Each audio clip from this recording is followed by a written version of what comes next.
हम अपनी जान के दुश्मन को अपनी जान कहते हैं। हम अपनी जान के दुश्मन को अपनी जान कहते हैं। मोहब्बत की इसी मिट्टी को हिंदुस्तान कहते हैं, हिंदुस्तान कहते हैं। जो दुनिया में सुनाई दे उसे कहते हैं खामोशी, जो आंखों में दिखाई दे उसे तूफान कहते हैं। जो ये दीवार का सुराख है साहब, जो ये दीवार का सुराख है, चाइना, अमेरिका, पाकिस्तान साजिशों का हिस्सा है, मगर हम इसे अपने घर का रोशनदान कहते हैं, अपने घर का रोशनदान कहते हैं। परम सम्माननीय निर्णायक मंडल के सदस्यों, सभा में उपस्थित सभी गणमान्य व्यक्ति, मैं नेहा वर्मा देश प्रेम और राष्ट्र निर्माण के उपलक्ष्य पर अपने कुछ विचार आप सभी के साथ साझा करना चाहूंगी। आज़ादी का असली मतलब वही समझ सकता है जिसने कभी गुलामी की हो। हम सौभाग्यशाली हैं कि हमने स्वतंत्र भारत में जन्म लिया। यूं तो आज़ादी की लौ 1857 में ही जल चुकी थी, जो वर्षाल बनकर 1947 में हमारे देश को आज़ाद कराई।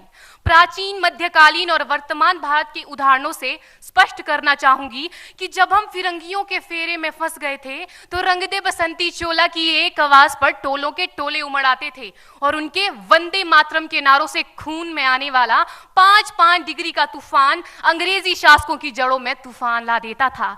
लोग मर जाते थे, मिट जाते थे, फांसी चढ़ जाते थे, तो वो भी अपनी देशभक्ति साबित कर रहे होते थे, क्योंकि ये उस दौर की देशभक्ति की कसौटी थी।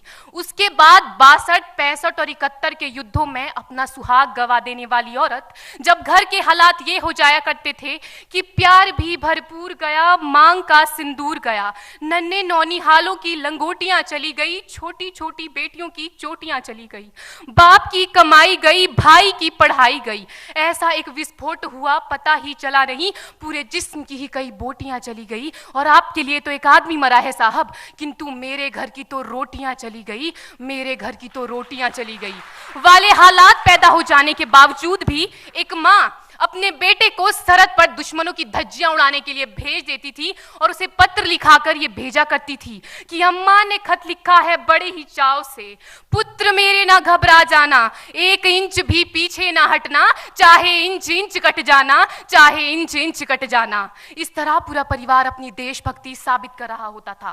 तब देश बलिदान मांगता था, तब देश लड़ जाने को कहता था, तब देश मर जाने को, मिट जाने को, फांसी चढ़ जाने को कहता था। किंतु आज देश लड़ जाने को नहीं कहता, आज देश मर जाने को, मिट जाने को, फांसी चढ़ जाने को नहीं कहता, बल्कि मेरे विचारों में यदि कोई व्यक्ति अपना काम पूरी ईमानदारी, पूरी मेहनत और पूरी लगन